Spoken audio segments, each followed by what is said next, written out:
Hello everyone, welcome back to another garden video. This week I am planting some of my herbs. Now I have a full disclaimer that when it comes to planting herbs, I am horrible. Every year I plant them, I never get them to grow, or maybe 2 or 3 plants grow, and I end up buying them from the nursery. But it doesn't stop me from trying. I am determined to be successful. This time I am starting some lemon balm, sage, thyme, and rosemary. I did get some rosemary to grow last year, so we'll see if I can get the other ones to grow, but it's just a basic planting. I'm also planting onions, and what I'm going to do with my onions is I have 2 aluminum pans, and I'm picking aluminum pans because the depth is thicker than a 10 by 20 tray. I put all my onions in that last year, and I felt like they didn't have enough room to expand after I thinned them out. I'm also planting them early because in my zone, which is 6B for New Jersey, you want to get a good start on your onions before you plant them out, almost about 10 weeks of planting before they go outside in March. It's good practice to check the Farmer's Almanac or Google what your garden zone is so you know when is the best time to plant for you. I'm planting based on my garden zone specifically and what has worked for me here. I'm starting with my basic potting mix with the addition of blood meal and bone meal, perlite, cocoa coir, and on the left hand side is some worm castings.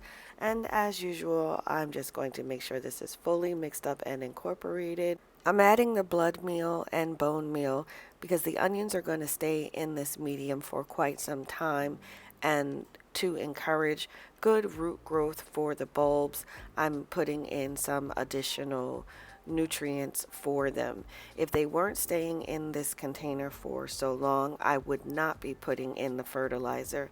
And I've learned, and others recommend, not putting additional nutrients into containers when you're going to be transplanting them outside. It's better to do a liquid feeding.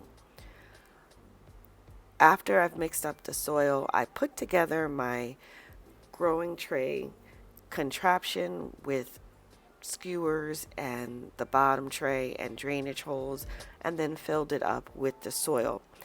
As I mentioned before, I did want a good depth of soil so that when it comes time to transport, that the starts do get to their fullest size potential. What I'm planting this year are sweet white Spanish onions, yellow of Parma, which is the second year, Walla Walla, which is my first year of planting. For reds, I'm going with the flat of Italy again. This is the second year. Weatherfield's red, which is also the second year I'm planting. And as a new entry, I'm doing what I think is Ailsa Craig, and the second year with the shallots, and finally trying some fennel. I do enjoy fennel seeds, so we'll see if I can actually grow the whole root. Planting it is pretty simple, just a heavy overly seeded area at the top, which you really can't see here, but I am putting quite a few onions down and then covering with a thin layer of soil on the top. Not too much soil so that they're too far in and won't be able to break the soil easily. Once all the soil is put on, then I do give it some water. Not too much because I'm finding the cocoa coir, even though I expanded it with water a bit ago, it's still maintaining the moisture. So I don't have to add too much water because this is not super dried out.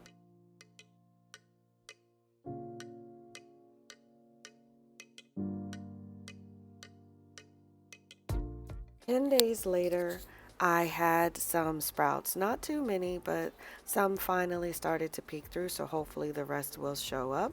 And that completes the video for today. Thank you so much for sticking to the end. If you enjoy the content, please like and subscribe. And as always, thank you so much for watching.